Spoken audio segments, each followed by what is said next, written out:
Hey, what's going on? Arnell here. Today I'm going to talk about the SimPure Countertop Reverse Osmosis water filter. And this was sent over to me from the brand, and thank you to them for the collaboration.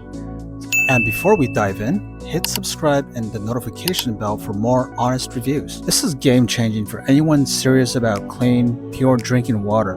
From the moment I set it up, which, by the way, required zero installation, huge bonus, it's been delivering top-notch filtration. The 4-stage reverse osmosis system guarantees water that tastes crisp and fresh, thanks to its powerful filtration that moves contaminants most systems miss.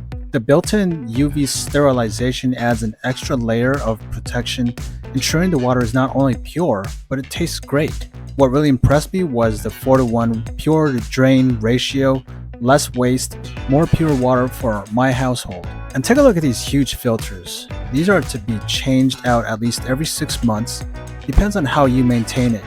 One key thing to note is that it's suggested to dump all the water out from the tank once daily to have the filters lasting longer. Knowing that I'm not taking in all those contaminants, I'm satisfied knowing I'm drinking good, clean water every day. If you want to get your hands on this product, go ahead and click on the link in the description below. And hit that subscribe button and never miss a review.